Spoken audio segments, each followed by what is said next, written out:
They won't say it to your face. Most probably don't even realize it themselves. But you can feel it. The subtle shift in the air when you enter a space. The way conversations drop off. The sidelong glances. The polite smiles that don't reach the eyes. No, it's not because you're unkind, or arrogant, or strange. It's something less visible but more powerful. Your presence. Your awareness. There's a quiet weight to you that most people can't place, but they feel it. You don't talk just to fill silence. You listen more than you speak. And when you do speak, it's not fluff. It's real. You don't skim the surface. You dive straight in. You've been told you're intense. Too deep. Too serious. Too much. But what if that intensity isn't a flaw? What if it's the mark of someone who has spent time in the quiet corners of their own mind? Someone who isn't afraid to sit with discomfort or wrestle with complexity to feel fully. The philosopher Friedrich Nietzsche once said, "And those who were seen dancing were thought to be insane by those who could not hear the music." That's you. You hear something others don't. And that makes them uncomfortable not because of anything you've done, but because of what you reflect. See, most people build masks without knowing it. Personas designed for acceptance, not authenticity. They construct lives around what's expected, not what's true. And then you walk in it pretending, not performing, just being. And that threatens everything they don't want to look at. Here are 7 signs that your presence might quietly unsettle people, not because you're flawed, but because you're awake in a world that prefers to sleepwalk.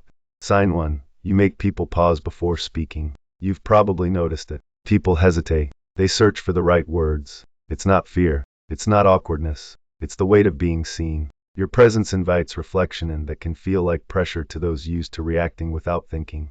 Sign 2. Surface level talk drains you. You can do small talk. You just don't want to. Talking about the weather, gossip, or trending nonsense feels like eating air when your soul craves substance. You want to talk about why we exist, what matters, what hurts. And when you don't find that depth, you'd rather be alone. Sign 3. People vent to youth and vanish. Strangers pour their hearts out to you in cafes. Friends call you when everything's falling apart but disappear once they've unloaded. You carry a kind of emotional gravity that draws out pain others try to hide. But afterward, they often back away not because you hurt them, but because being understood is more vulnerable than being ignored. Sign 4. Eye contact feels like a conversation. You don't glance, say you see. And people feel it. They look away. They fidget. In your gaze there's no performance, just presence. It makes people wonder what you're seeing in them and if they're ready to see it too. Sign 5.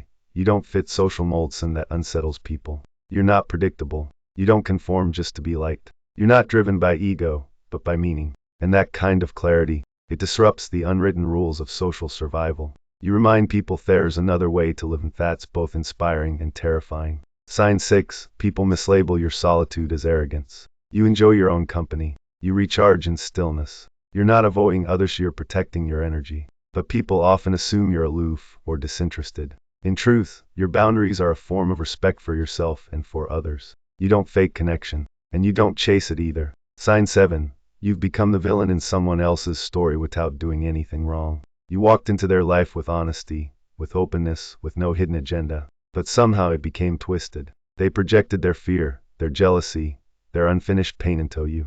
And it hurt, but it also taught you. People don't react to who you are, they react to who they see in you. Here's the truth most won't admit.